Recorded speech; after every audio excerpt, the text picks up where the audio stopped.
창세기 17장 9절 하나님이 또 아브라함에게 이르시되 그런즉 너는 내 언약을 지키고 내 후손도 대대로 지키라. 너희 중 남자는 다 할례를 받으라. 이것이 나와 너희와 너희 후손 사이에 지킬 내 언약이니라. 아멘. 인간의 그 가능성과 능력이 완전히 소멸 상태에 있는 아브라함을 찾아오시는 하나님. 그렇죠? 이제 아브라함 나이 100세, 그 다음에 사라의 나이 90세가 되었을 때, 이때가 바로 어느 때인 건가? 당연히 인간의 가능성, 능력이 완전히 소멸 상태에 있다라고 보시면 된다 이거죠. 근데 이때에 아브라함을 찾아오셔서 하나님께서 언약을 확인시키시며 확증해 주시는 내용이 17장 2절과 7절에 나와 있는 것을 볼 수가 있어요. 내가 내 언약을 나와 너 사이에 두어 너를 크게 번성하게 하리라. 7절 내가 내 언약을 나와 너 및 내 대대 후손 사이에 세워서 영원한 언약을 삼고 너와 내 후손의 하나님이 되리라. 이렇게 언약을 또 확인시켜 주시거든요. 그러면서 그 언약의 표징으로서 할례를 주시는 하나님을 우리가 17장에서 볼 수가 있어요. 이때에 오셔서 그 언약을 확증해 주시고 또 할례를 표징으로 주시는 하나님께서 뭐라고 이야기를 하시냐면요.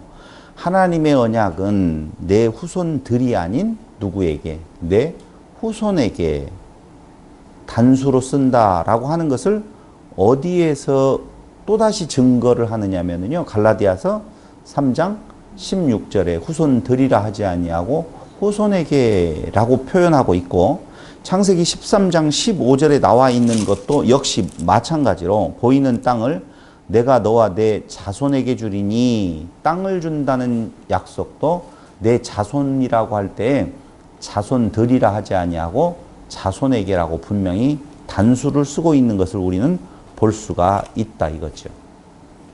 또한 17장 7절에 보면 내가 내 언약을 나와 너 및 내 대대 후손 사이에 세워서 영원한 언약을 삼고 너와 내 후손의 하나님이 되리라. 내 후손의 하나님이 되리라. 또 무슨 수를 써요? 단수를 쓰고 있다는 거예요. 두 번째로는요. 내 후손에게 땅 주겠다라고 하는 17장 8절 내가 너와 내 후손에게 네가 거류하는 이 땅 곧 가나안 온 땅을 주어 영원한 기업이 되게 하고 나는 그들의 하나님이 되리라. 그러니까 앞에 후손에게 주겠다라고 약속을 해놓고 하나님이 되는 것은 그들의 하나님이 되리라. 이렇게 말하죠. 이렇게 말을 한다고요. 그러니까 후손의 하나님이 되리라 단수. 내 후손에게 땅을 주겠다 단수. 그들의 하나님이 되리라 복수를 써요. 이게 뭐냐면요. 약속의 내용이 이루어지는 것은 단수 되시는 그리스도를 통해서 이루어지고 그 그리스도에 지체된 자들의 무엇가 된다는 거예요? 하나님이 된다. 그게 복수예요. 그러니까 약속 성취는 그리스도로 이루어지고 그 그리스도 안에 뭐가 있다는 거예요? 지체들, 복수들이 있다라고 그렇게 보셔야 된다 이거죠. 이 약속에 대한 내용이. 그러니까 여기에 지금 나타나서 약속을 해준다라고 할 때 그것을 단순히 아브라함과 이삭과 그들의 그 후손들이라고 보지 마시고 아들 낳는 언약이에요. 구원을 이루는 그 아들, 그 메시아는 바로 한 사람, 이스라엘이라고 하는 공동체가 아니라 그리스도를 향해 가고 있다라고 하는 거고 그것으로 이루어지는 하나님의 나라는 바로 하나님의 나라, 그들의 하나님이 됨 복수로 이루어지는 것이다. 단수 안에 뭐가 있어요? 복수예요. 사람은 하나인데 지체는 여럿이 있다라고 보시면 된다는 것이죠. 그래서 내 후손에게 하나님의 언약은 후손들이 아닌 누구? 내 후손에게. 그래서 그 후손에게 이루어지는 자손과 땅의 언약은 단수로 되어지는데 그 결과물은 그들의 하나님이 되시는 복수로 되게 되어 있어서 여기에 그 아들 주겠다라고 하는 약속, 그 아들은 누구예요? 이삭이죠. 그럼 이삭이 없으면 끊어지는데 이삭을 통해서 많은 민족이 이루어져요. 많은 숫자가 이루어진단 말입니다. 그렇잖아요. 근데 그 이삭은 인간의 힘으로는 절망 상태, 아니 절망 정도가 아니라 가능성과 능력이 완전히 소멸된 상태에서 이삭이 주어진단 말이에요. 마찬가지로 구원자는 인간의 능력이라든가 인간의 가능성이라든가 인간의 힘에 의해서 오시는 것, 태어나는 것이 아니라 전적 하나님의 능력, 하나님의 은혜로 되어지는 바로 예수님하고 동일시 보시면 된다는 것이지. 한마디로 말하면 이 언약을 해주시고 지키시는 분은 오직 하나님이 다 하신다는 거예요. 언약의 그 당사자가 언약을 이루어 주시고 언약해 주시고 언약을 이루어 주시는 분으로 하나님 당신이 다 하시는데 결국은 어떻게 하시는 건가? 인간들의 머리를 잘라버리고 그 머리 그 자리에 예수님을 앉혀서 교회의 머리 되는 분으로 앉혀서 인간의 왕국이 아닌 하나님의 나라를 완성해 간다. 그래서 다스리는 머리는 단수, 다스림을 받는 지체는 복수가 되어진다 이거죠. 이런 생각 한번 해보시지 않으셨어요? 광야에서 예수님을 시험하는 사단. 자, 사단이 뿔 달고 나와서 이렇게 유혹했는지 어쩐지는 잘 모르겠어요. 아니면 음성이 들려가지고 예수야 뛰어내려라, 돌 떡으로 만들어 모아라 이렇게 했는지는 잘 모르겠어요. 그럼 네가 뛰어내리면 네가 나에게 절을 하면 돌을 떡덩이로 만들게 되면 세상을 주겠다고 그랬잖아요. 그죠? 아니 저기에서 뛰어내리면 죽어요 살아요? 아니 죽으면 받을 것 없잖아요. 받을 거 없잖아요. 예루살렘 성에 얼마만큼 큰 곳이 있어서 아니 광야이잖아요. 광야가 지금 어디 있어요 지금? 광야에서 시험 받으시잖아요. 광야에 올라갈 만한 떨어질 만한 데가 있을까요? 없잖아요. 그런데 어디로 올라가서 어디로 떨어지라는 말이지? 뭐 이런 생각 안 해봤잖아요. 결국 아 갑자기 이게 귀신이니까 영적 동물이니까 거기에 있다가 뿅 해가지고 성 있는 쪽으로 가가지고 자 여기서 뛰어내려라 이랬을까? 이게 도대체 뭐지? 한번 고민도 해보시라고 지금 말씀을 드리는 거예요. 그럼 도대체 떨어내리는 곳은 어디고? 세상이라고 보면 세상과 분리되어져 있는 어떤 공간. 그러니까 너가 세상 속으로 들어가서 세상적인 뭐를 시켜주겠다? 왕이 되어봐라 그 말이에요. 네가 세상으로 들어가면 그 세상이 왕 되게 해주시겠다라는 말은 아닐까? 이렇게 한번 생각을 해보실 수 있겠죠. 안 하시려면 말아요. 그 나라가 아니라는 거예요. 그 세상 나라, 인간들의 왕국이 아닌 하나님의 나라에 대한 완성을 지금 이야기를 하고 있는 거다. 그게 그 예수님의 오심에 대한 의미가 어디에 있는 건가를 본다면은 그렇게 볼 수가 있다는 것이죠. 각설하고 인간의 가능성, 능력, 힘이라고 하는 것이 소멸, 제로의 상태에 있었을 때에 아브라함을 찾아오신 하나님께서 언약을 재확인시켜 주시고 확증해 주시는데 그 표징으로 할례를 행하라고 이야기를 하고 있어요. 누가 할례를 행해야 되느냐? 그 집에 거하는 모두 다. 그 아브라함 안에 속해 있는 혈육뿐만 아니라 그 혈액이 하나도 섞이지 아니하는 이방인, 쉽게 말하면 이방인들조차도 그 집안에 거하면 다 어떻게 하라? 할례를 행하라고 말이에요. 구원이 단순히 피에 의한 것이 아니다라고 하는 것을 더 정확하게 지금 말해주고 있는 건데요. 거기 한번 보세요. 17장 10절. 17장 10절. 너희 중 남자는 그러니까 내 후손도 대대로 지키라. 아브라함에게 이르시되 그런즉 너는 내 언약을 지키고 내 후손도 대대로 지키라. 이 지키라라고 하는 말이 무슨 의미라고 그랬어요? 샤마르, 준수하다, 보존하다라고 하는 의미지 행하라라고 하는 개념으로서의 율법적인 의미가 아니라는 거지요. 그러면서 너희 중 남자는 다 할례를 받으라. 이것이 나와 너희와 너희 후손 사이에 지킬 내 언약이니라. 너희는 표피를 베어라. 이것이 나와 너희 사이의 언약의 표징이니라. 누가 해야 되는 건가? 대대로 보던 남자, 집에서 난자나 또는 너희 자손이 아니라 이방 사람에게서 돈으로 산자를 막론하고 난지 8일 만에 할례를 받을 것이라. 너희 집에서 난 자든지 너희 돈으로 산 자든지 할례를 받아야 하리니 이에 대해 언약이 너희의 살에 있어 영원한 언약이 되려니와 할례를 받지 아니한 남자 곧 그 표피를 베지 아니한 자는 백성 중에서 끊어지리니 그가 내 언약을 배반하였음이니라.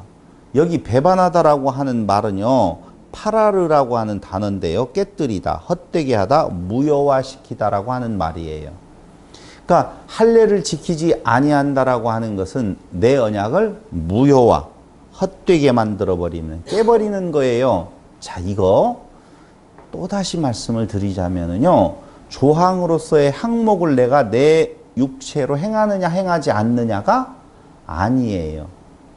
그 할례의 의미를 네가 간직하고 있느냐 없느냐를 말해요. 그래서 신약에 와서는 너희가 할례를 행하되 어디에다 행하라? 마음의 할례를 행하라 라고 이야기를 한단 말이에요. 육체의 할례는 하나의 표징으로서의 의미지 진짜 의미는 할례는 마음과 귀에 하는 거예요. 근데 마음과 그 귀에 하는 할례가 바로 무엇이냐라고 하는 것을 우리가 할례에 대해서 다시 한번 살짝 살펴보고 가려고 하는데요. 아브라함과 같이 사례를 그 뒤에 이 할례를 행하라고 하는 하나님의 명령이 있고 난 뒤에 그 다음 나오는 말이 무엇이냐면은 사례를 뭘로 하라? 사라라고 하라고 이야기를 해주고 있다는 거예요. 이 사례라고 하는 말은 사라이 8297번인데요. 이게 조금 잘 찾아보면 이런 뜻이 있어요. 사례라고 하는 말은 지배적인, 우세한이라는 뜻이 있어요. 근데 이 지배적인, 우세한이라고 하는 사례는요, 8269번 사르에서 유래되어지는데요.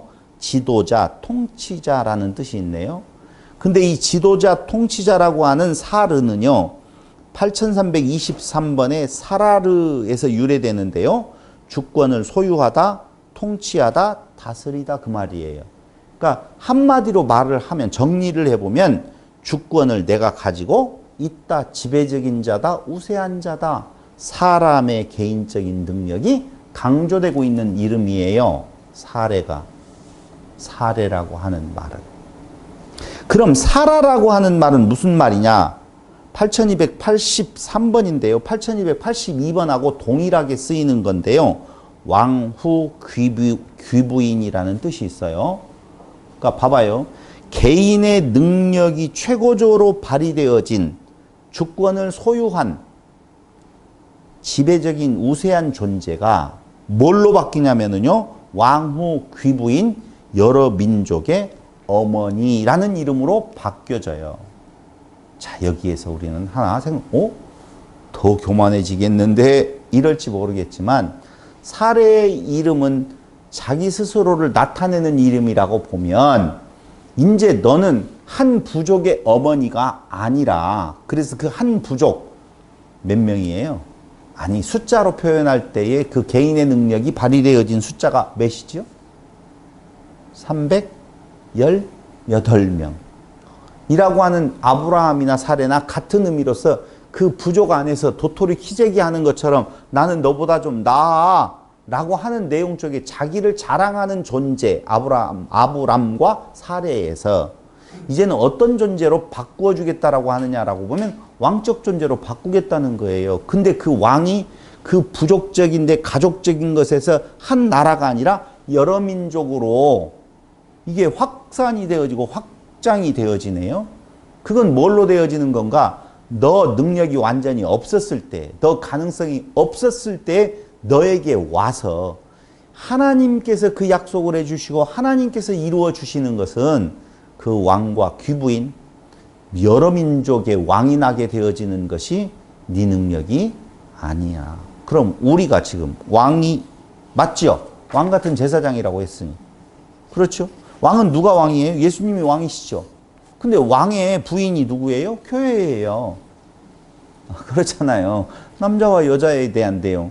그러니까 그리스도 안에서 왕 같은 제사장이 되어지고 왕비가 되어지고 네 능력으로 되어지는 것이 아니라 하나님의 능력, 하나님의 은혜로 되어진다라고 하는 것을 지금 극적으로 표현해 주고 있는 것이 아브람이 아브라함으로, 사레가 사라로 이렇게 바뀌어지는 역사를 약속해 주시더라 그 말입니다. 그래서 한 부족의 아버지 어머니가 여러 민족의 아버지 어머니로 바뀌어지는데, 한 부족의 아버지요 어머니라고 할 때 인간의 의가 강조되어지는 이 최대치, 인간의의 최대치가 우리가 알고 있는 318이라고 하는 다메섹 엘리에셀이라고 하는 내용으로 표현되어지고, 그게 결과적으로 어떻게 나와요? 이스마엘이라고 하는 하나의 자식을 낳게 되어지잖아요. 근데 아브라함과 사라라고 하는 여러 민족의 아버지 어머니가 되어지는 것은 다메섹 엘리에셀이 아니에요.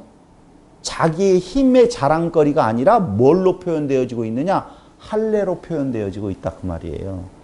다메섹 엘리에셀은 인간의 의가 강조되어졌다라고 보면, 최고조의 인간의 의라고 보면, 할례는 너 없어, 너를 베어내 라고 하는 내용이거든요, 결론적으로. 그러니까 인간의 의 없음은 아브라함과 사라요, 그리고 그 결과로 낳는 것이 이삭이라고 보면, 인간의 의의 최고조의 발현은 다메섹 엘리에셀이요 이스마엘이라고 하는 열매를 낳게 되어지더라 그 말입니다. 그래서 골로새서 2장 11절에 보면은요, 할례에 대해서 이렇게 정확하게 말해주고 있습니다. 골로새서 2장 11절 한번 찾아보시죠. 2장 11절에 보면 또 그 안에서 너희가 손으로 하지 아니한 할례를 받았으니 곧 육의 몸을 벗는 것이요. 됐네요. 봐봐요. 육의 몸은 누구예요? 다메섹 엘리에셀이고 이스마엘이잖아요. 그런데 육의 몸을 벗는 것이 뭐래요? 할례래요. 인간의 없다 이렇게 이야기를 하는 거예요. 손으로 하지 아니한 할례를 받았다는 거예요. 손으로 그 표피를 잘라내는 것은 표징으로서 주는 것이, 진짜 의미는 너의 안에 아무것도 없다, 육의 몸을 벗는 것이다 라고 이야기하면서 그리스도의 할례니라 이렇게 말을 하는 거거든요. 다시 말씀드리면 예레미야 4장 4절에 마음의 할례를 행하라, 예레미야 6장 10절에 귀의 할례를 행하라 라고 하는 말, 그 말이 육적인 할례를 자기의 의의 상태, 나하고 너희들하고는 달라 라고 하는 육적인 자기의 의를 세우는 쪽으로 써먹었던 그들에게, 아니 너희의 마음과 너희의 귀, 거기에 할례를 행하라는 거예요. 그게 마음과 귀가 자기를 높이는 작용을 하고 있는 거거든요. 아니야, 너희 마음 없어, 너희 능력 없어 라고 하는 것이 할례의 의미라고 말입니다. 이걸 우리가 이제까지 배웠던 내용으로 다시 환원해서 보면은요, 나의 머리가 잘리고 예수의 머리가 얹어지는 상태, 이 상태를 지금 아브람이 아브라함으로, 사레가 사라로 바뀌는 단계다라고 하는 것입니다. 이를 통해서 결국 하나님의 전능하신 은혜의 능력을 드러내신다. 17장 5절과 16절이에요. 17장 5절, 이제 후로는 네 이름을 아브람이라 하지 아니하고 아브라함이라 하리니 이는 내가 너를 여러 민족의 아버지가 되게 하려 함이라. 16절, 내가 그에게 복을 주어 그가 내게 아들을 낳아주게 하며 내가 그에게 복을 주어 그를 여러 민족의 어머니가 되게 하리니 민족의 여러 왕이 그에게서 나리라. 누가? 내가 그걸 해주시겠다 그 말이에요. 내가. 그러므로 전적 무능 상태에 있는 아브라함과 사라에게 찾아오신 하나님께서 사라가 아들을 낳을 것이다 약속을 재확인시켜 주지요. 17장 16절에 그때의 아브라함 어떻게 해요? 17장 17절에 보니 아브라함이 엎드려 웃으며 마음속으로 이르되 100세 된 사람이 어찌 자식을 낳을까? 사라는 90세니 어찌 출산하리요 하고. 어땠다는 거예요? 웃으며라고 하는 단어에 쓰여진 것은 히브리어는 차하크라는 6711번 단어거든요. 이 차하크는요, 웃다, 농담하다라는 뜻이 있는데요. 뭐뭇을 놀리다, 조롱하다라고 하는 뜻이 있어요. 그러니까 아이고 왜 그러세요? 내가 너한테 이렇게 이루어 줄게. 아, 왜 그러세요? 이 조롱하는 거죠. 아, 주여. 이게 아니고 왜 그러세요? 아, 웃겨 죽겠어. 그 조롱의 근거가 어디에 있느냐라고 하는 거예요. 조롱의 근거가 어디에 있어요? 조롱의 근거가 어디에 있어요? 내가 100세 어떻게 해요? 그러니까 그게 100세, 90세예요. 그게 조롱의 근거예요. 맞아요. 조롱의 근거. 다시 말씀드리면 논리적이며 과학적인 사고로는 도저히 이해할 수가 없습니다. 아이고 뭐 왜 그러세요? 아 어떻게 예수 믿음으로 구원을 얻어요? 말이 안 맞잖아요. 틀림없어요. 일반적인 개념은 상선 벌악이요. 인과 응 보거든요. 맞아요 안 맞아요? 절대 안 맞아요. 그러니까 안 믿는 거예요. 그러니까 비웃는 거예요. 야 그러면 실컷 죄 짓다가 마지막 죽을 때 예수 믿어요 이렇게 하면 되겠네? 죄를 더 지으면 좋겠네? 죄 많은 곳에 은혜가 많으면 상식적으로 안 맞는다는 거예요. 논리적으로 안 맞는다는 거예요. 그게 과학적으로 안 맞는다는 거예요. 인간의 생각을 아무리 돌려도 100세, 90세 된 자로서의 아기는 못 갖는다 그 말이에요. 그 뒤에 몇 살 살아요? 75년 더 살죠. 75년 더 사는 동안에 아기를 낳았어요? 나는 잘 못 봤는데 아기를 살면서 더 낳았다라고 권사님 한번 그러셨죠. 아브라함이요? 네. 네.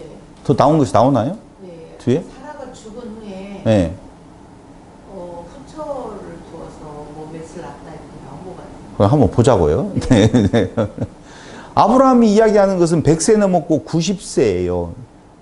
그게 맞다라고 보면 저는 잘 지금 기억이 안 되지만 맞다라고 보면은 남자의 씨가 좀 더 오래 갈지는 몰라도 아닌 것 같지만 어쨌든 여자 90세에는 경수 끊겼다라고 하는 내용으로 더 이상 기대하지도 않아요.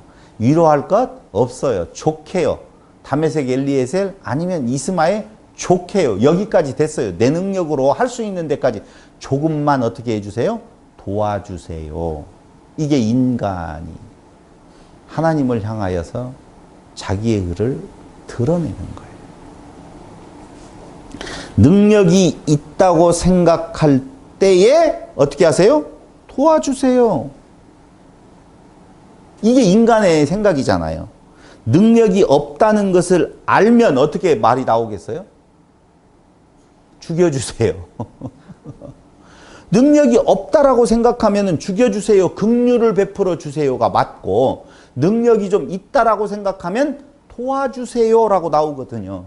우리가 말장난을 하려고 하는 것이 아니라 우리의 마음속에서 하나님을 향하여서 내 삶을 살아가는 부분, 물론 먹고 살고 입고 하는 것에 말하는 건 아니에요. 구원에 관한 이야기지만 일상적인 삶에까지도 이미 적용되어져 버린 우리의 신앙이라고 하는 내용이 일상적인 삶에서 하나님의 힘을 도움을 받고 싶어요. 완벽하게 하나님의 이름으로 하나님의 힘으로만 살아가고 싶어요.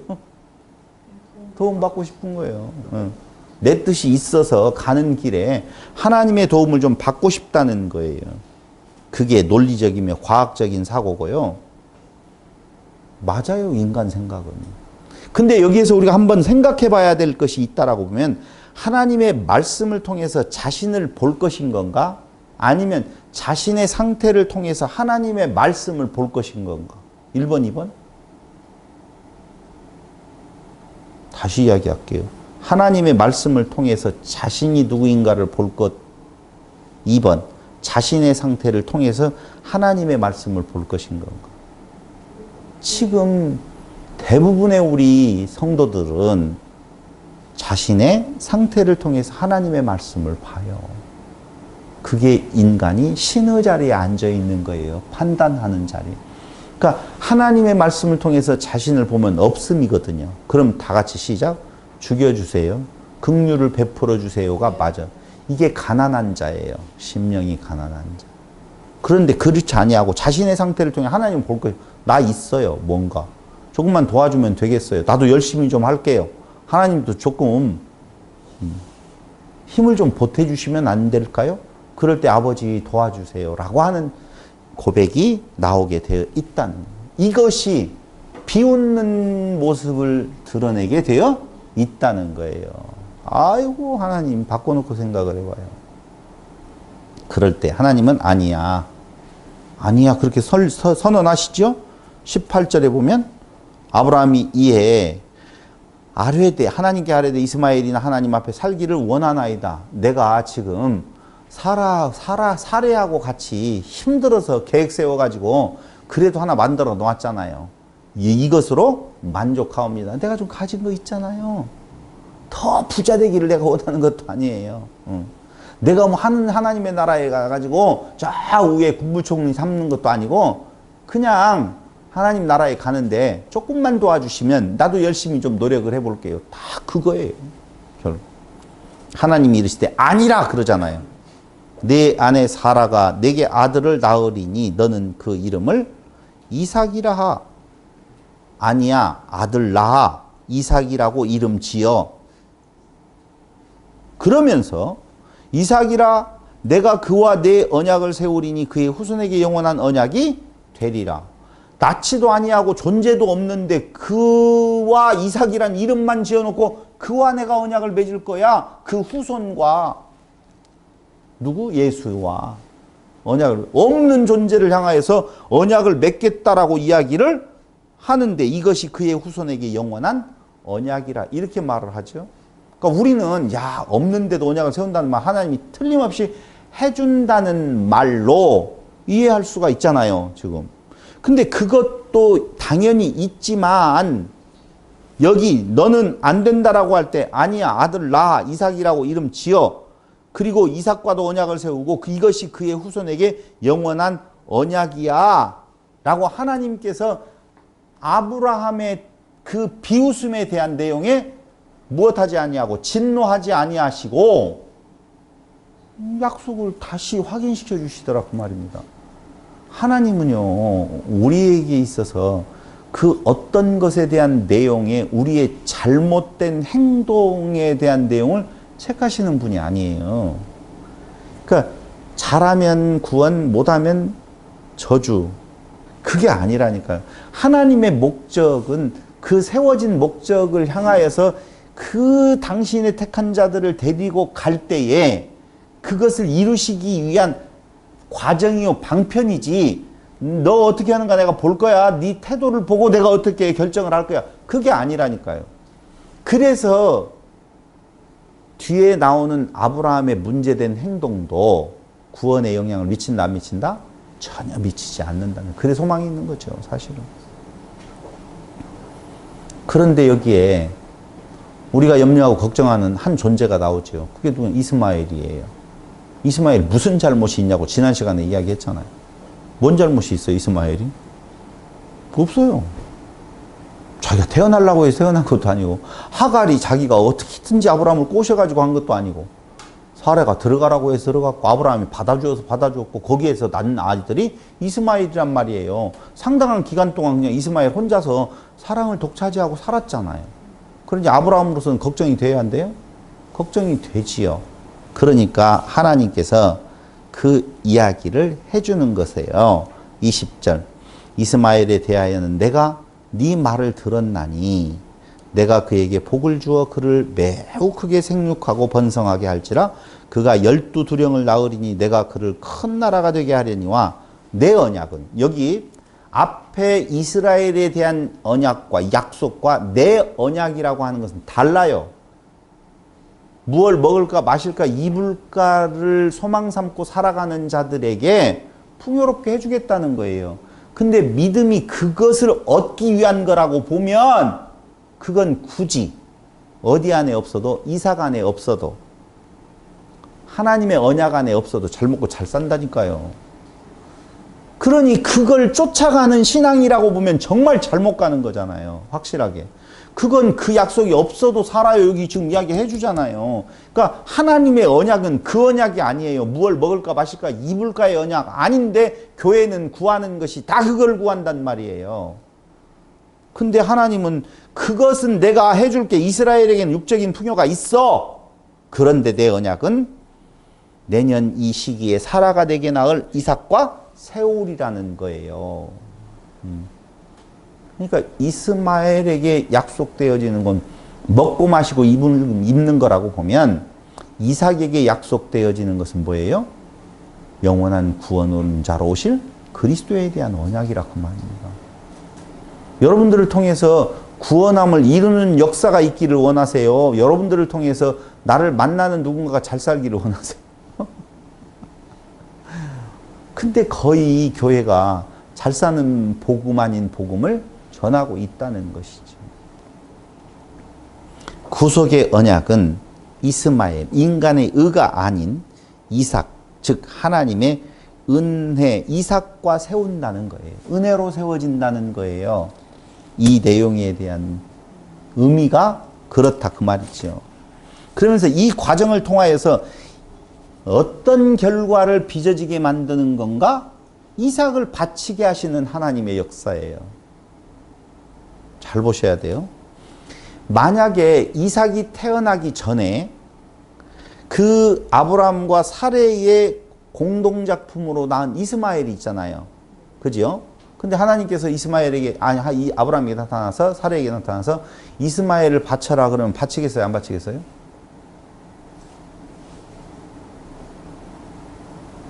잘 이해가 안 되는구나. 이삭이 태어나기 전에 이스마엘이 지금 태어나서 살아가잖아요. 그때 하나님이 아브라함 앞에 나타나서 이스마엘을 바쳐라 하면 바치겠냐고요.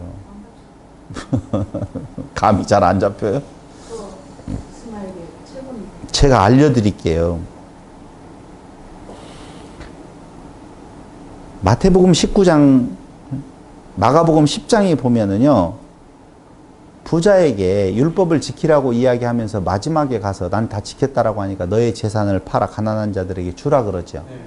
줘요, 안 줘요? 안 줘요. 왜? 네? 근심하며 가요. 똑같아요. 이스마엘을 바치라고 하면 안 바친다니까.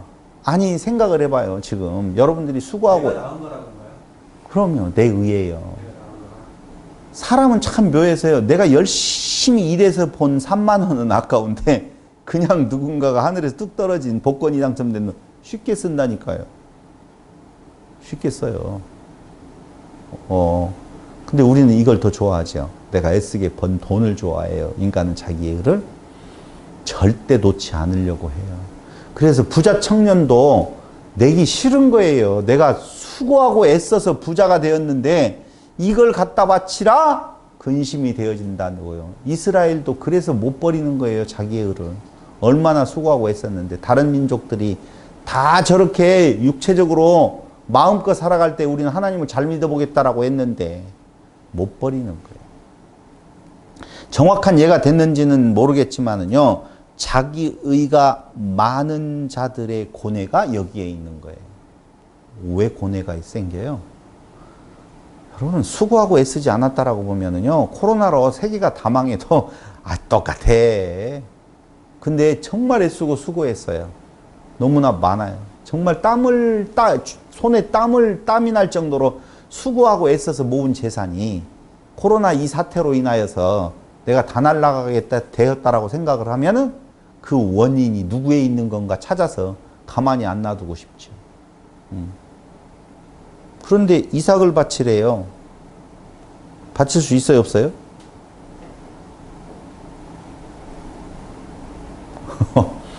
(100세와 90세에) 포기된 때에 낳은 자식이에요. 비웃었어요. 있을 수 없다라고 하는 생각을 가지고 있다니까요. 그건 원래 내 것이 아니에요. 누군가가 나한테 금방 와서 100만 원을 딱 주더니만 조금 있다 와가지고 아니 줘라야 다시. 그 줘요 안 줘요? 주는데 망설임 별로 없어요. 근데 내가 열심히 100만 원 벌었어요 지금 땀 흘리고. 근데 그 100만 원 내놓으라고 하면 죽기 살기로 싸워야 되죠. 공짜로 얻어진 것은요 쉽게 내놓을 수 있다니까. 이삭을 왜 바쳤어요? 공짜니까 바친 거예요. 이게 잘 이해가 안 되는 거구나. 여러분, 행위는 못 바쳐요. 자기의 은은 못 바친다니까요. 근데 은혜는 바칠 수가 있어요. 이게 바로 바치게 하시는 하나님, 바치게 하시고 하나님의 믿음이라고 하는, 그게 바치게 하시는, 그게 뭐라고요? 피스티스라고 하는 하나님의 믿음이에요. 그것을 의로 여기셔요. 바치게 하시고 그 바치는 행위, 피스튜오를 뭐라고 한다고요? 의로 여기시는 분이다, 그 말이에요. 이것이 아니게 주시는 그 말이에요. 지금 하나님께서 바치게 하시고 100세와 90세 때 없어요. 도저히 능력도 안 되고 그런 불가능한 상황이에요. 근데 주셨어요. 주시니까 살릴 것이다 라고 하는 생각 때문에 바쳤다라고 이렇게 다들 생각은 하지만 틀린 이야기 아니에요. 근데 그 근저에는 내 것이 아니라니까요. 하나님이 주시고 하나님이 뺏어가겠다는 거예요. 주신 자도 하나님이시요 취하신 자도 하나님이시다. 이걸 깨달아 알게 한다니까요. 그럼 바쳐요, 안 바쳐요? 아니, 욥이 주신 자도 하나님이시요 취하신 자도 하나님이라고 하니까 그 고통 속에서 그가 그의 모습을 보여주잖아요. 그 진리를 깨닫지 못하면 왜 이 내 몸에 병들게 하셨습니까? 라고 하는 거거든요. 다시 정리해야 돼요. 바치게 하시고 그 바치는 그 행위를, 그것을 의로 여기시는 그 하나님, 에베소서 2장 8절에 이렇게 나와요. 에베소서 2장 8절.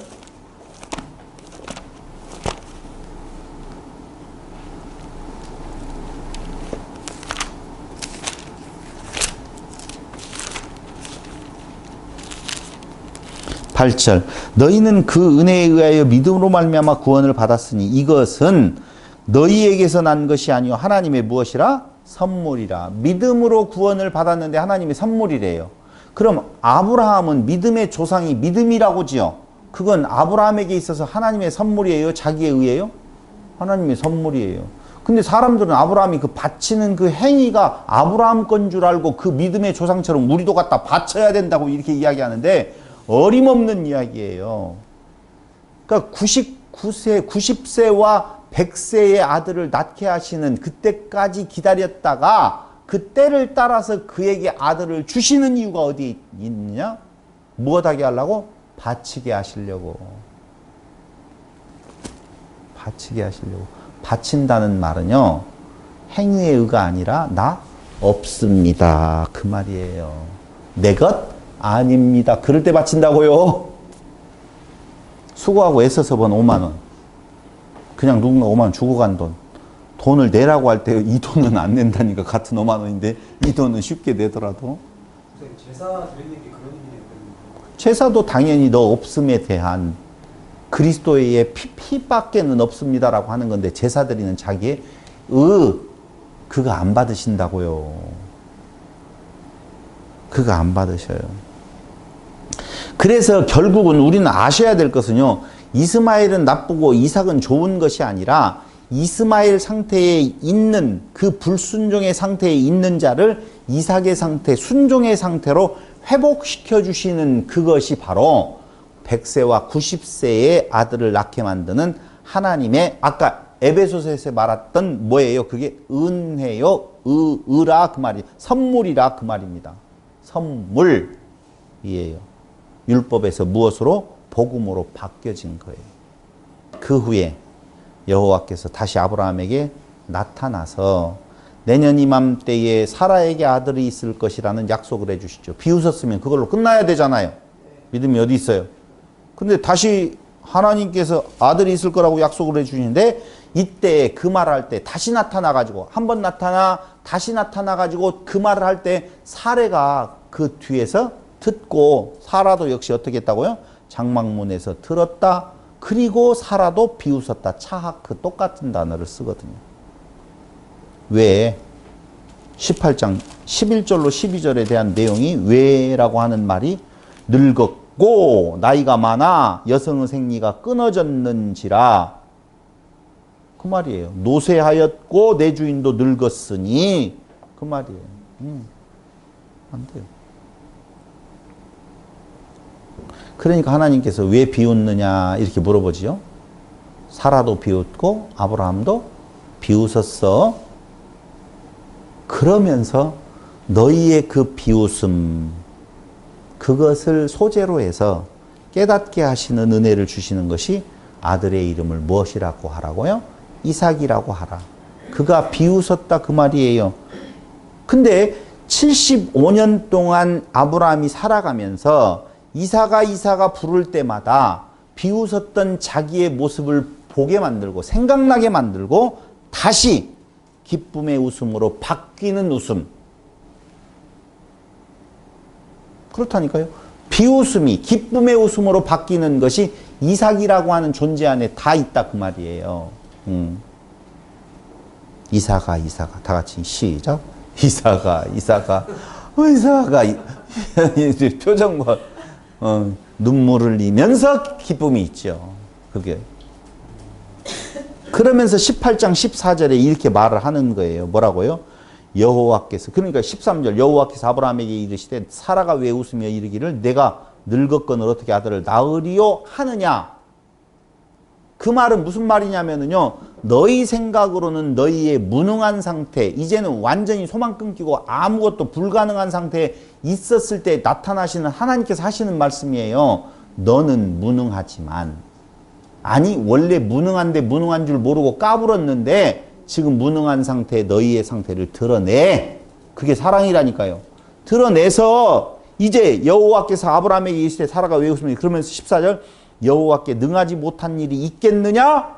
기한이 이를 때에 내가 네게로 돌아오리니 사라에게 아들이 있으리라. 그 말이에요.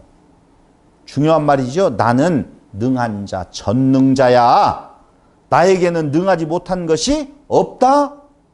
이렇게 다시 한번 선언해주고 확인해주잖아요. 능치 못하는 일이 없어요. 그 능치 못하는 일이 없다라고 하니까 있다고 해서 뭘 먹고 마시고 입을 것을 어떻게 산을 옮기고 뭐 이런 것으로 알고 있지만 아니에요. 그 말이. 불가능한 일이, 인간에게 불가능한 일 있죠? 그게 뭐예요? 구원에 이르는 길이에요. 그 능치 못할 일이 없다. 누구로 말미암아? 하나님으로 말미암아 그것이 이루어진다 그 말이에요. 너희가 믿음이 있으면 이 말이에요. 산을 들어서 불가능을 가능케 한다. 불가능은 뭐가 불가능이에요? 어떤 일이 있어도 할 수 없는 것. 그것이 믿음으로만 가능한데 그 믿음은 또 누구 거라고요? 하나님 것. 피스티스 이야기했잖아요. 아까 100세 90세 아들 낳게 만든 게 그게 그 믿음이라고요. 아 그렇군요 라고 하는. 구원에는 하나님의 은혜안이 아닌 것이 하나도 없고 인간의 은은 1점도 거기에 끼어들 수 있는 자리가 없다는 것이죠. 그런데 그 후에 갑자기 무슨 내용이 가운데 들어와 버리냐면은 소돔과 아비멜렉 이야기가 끼어들어온단 말이에요. 안 그래요? 그렇죠? 거기 16절. 그 사람들이 거기서 일어나서 소돔을 향하고 아브라함은 그들을 전송하러 함께 나가니라. 15절 사라가 두려워서 부인하여 이르되 내가 웃지 아니하였나이다. 이르시되 아니라 네가 웃었느니라. 막 책망하는 것 같아요. 웃으시면서 막 내가 웃었잖아. 웃었잖아. 웃었잖아. 뭐 어떻게 해석을 해도 상관없어요. 그 일 있고 난 뒤에 갑자기 소돔과 고모라 이야기가 나오는데 이 소돔과 아비멜렉의 이야기는 바로 이어지는 내용이 21장이에요. 21장. 자, 그렇게 약속을 18장 15절까지를 통하여서 해주시더니만 여호와께서 말씀하신 대로 사라를 돌보셨고 여호와께서 말씀하신 대로 사라에게 행하셨으므로 사라가 임신하고 하나님의 말씀하신 시기가 되어 노년의 아브라함에게 아들을 낳으니 라고 나오죠. 그러니까 그 가운데 있는 이야기가 싹 빠져도 전혀 문제될 것 없어요. 근데 넣었어요. 이유는 뭐냐? 그 언약과 언약의 성취는 인간은 없다는 거예요. 언약하시고 언약이 이루어지는 그 과정에서 인간은 없어. 약속 성취에서 인간의 은은 없어 라고 선언하는 거예요. 봐라 여기 한번. 아브라함도 못됐고 아브라함 말고 다른 족속들도 다 못됐고 하등의 쓸모가 없는 것들이 인간들이라는 것이죠. 그래서 기분 나쁘다면 그건 자기 의가 있는 것이죠. 맞아요. 그렇다면 하나님께 주신 은혜의 믿음이 있는 것이고요. 그래서 여호와의 말씀하신 대로 이게 정말 중요한 말이라고요. 21장에 무려 2절, 1절과 2절, 뭐 절수는 우리가 형편상 나누어 놓았다라고 알잖아요. 원래 쓸 때는 없어요. 그 짧은 그 문장 안에 말씀하신 대로 말씀대로 시기가 되어져서 3번이나 나와요. 3번이나. 돌보셨고 행하셨고 시기가 되어 아들을 낳았다 그 말이에요. 누구를 낳았어요? 이삭을 낳았죠? 이삭만 낳았어요? 예수도 낳았잖아요. 지금 그 말을 하려고 한다니까요. 그러니까 그 때가 되어서 구원의 아들 되시는 예수가 딱 오게 되어진 것은 인간이 개입되어질 의가 전혀 없다라고 하는 것이죠. 그래서 이사야서 55장에 보면 이렇게 나오죠. 이 말씀하신 대로라고 하는 것을 정확하게 설명해 주는 내용이 이사야 55장 10절. 이는 비와 눈이 하늘로부터 내려서 그리로 되돌아가지 아니하고 땅을 적셔서 소출이 나게 하며 싹이 나게 하여 파종하는 자에게는 종자를 주며 먹는 자에게는 양식을 줌과 같이. 뭐가? 비와 눈이 내 입에서 나가는 말도 이와 같이 헛되이 내게로 돌아오지 아니하고 나의 기뻐하는 뜻을 이루며 내가 보낸 일에 형통함이니라. 하나님의 말씀은 반드시 그 뜻과 목적을 이루고 하나님께로 어떻게 한다? 돌아간다 그 말이에요. 예수님께서 오셔서 다 이루고 하나님께로 돌아간다니까요. 갈라디아서 4장 21절로 31절 한번 보세요. 갈라디아서 4장 21절로 31절. 거기에 복음과 율법, 사라와 하갈, 이삭과 이스마엘, 자유자와 종이라고 하는 구도로 딱 정리가 되어져 있다는 거예요. 갈라디아서 4장 21절에 보니 내게 말하라. 율법 아래에 있고자 하는 자들아 율법을 듣지 못하였느냐?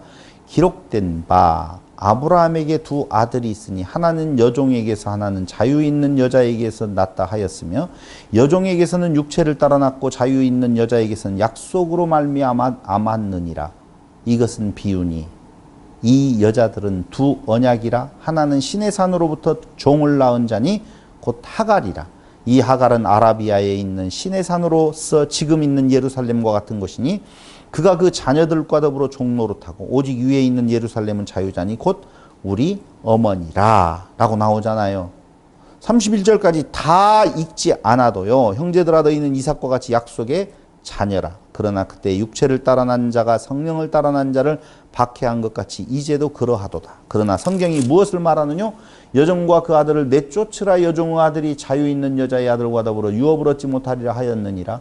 그런즉 형제들아 우리는 여종의 자녀가 아니라 자유 있는 여자의 자녀니라. 유업을 얻을 것은 어떤 자가 얻는 건가? 여종의 아들이 아니라 자유 있는 여자의 아들이다 라고 하는 거예요. 다시 정리해 볼게요. 율법, 하갈, 이스마엘은 종, 인간의 의, 공로주의는 열매로 이스라엘을 낳고 부요하게 살아갈 수는 있을지 몰라도 복음, 사라, 이삭은 자유자로서 하나님의 의, 하나님의 은혜, 이 열매는 이삭이라고 하는 예수가 그의 열매가 되어진다라고 하는 거예요. 그러니까 성경 지금 17장에서 말해주고 있고 18장, 19장, 20장, 21장으로 이어지고 있는 내용은 분리되어 있는 것이 아니라 하나의 이야기를 해주고 있는데 그건 구원은 오직 하나님의 능력으로 하나님의 은혜로 되어지는 일이다라고 하는 것을 가르쳐주는 건데 그 구원이 뭐예요? 인간이 하나님 되는 거예요. 그래서 하나님은 당신의 아들을 만들 때에 당신의 지체를 만들 때에 너 어떻게 하는가 내가 두고 볼 거야. 너 잘하면 내가 내 자식 담아주고 너 못하면 넌 버릴 거야 라고 하는 개념이 아니라는 것이죠. 철저하게 창조의 사역에 있어서의 하나님의 능력, 창조의 사역에 있어서의 인간을 신되게 만드는, 하나님 되게 만드는 것은 하나님의 전적인 은혜로 되어진다라고 하는 것을 지금 목청껏 외쳐서 우리에게 가르쳐주고 있는 것이 창세기의 17장, 18장, 19장, 21장의 내용이라고 하는 것을 오늘 다시 한번 말씀을 드리면서 말씀을 마칩니다. 기도드리겠습니다. 고마우신 아버지 하나님, 주신 은혜와 사랑을 진실로 감사드립니다. 우리는 서푼어치도 안 되는 우리의 행위의 의를 가지고 하나님 앞에 한번 계산해보자라고 달려드는 어리석은 자들이었었습니다.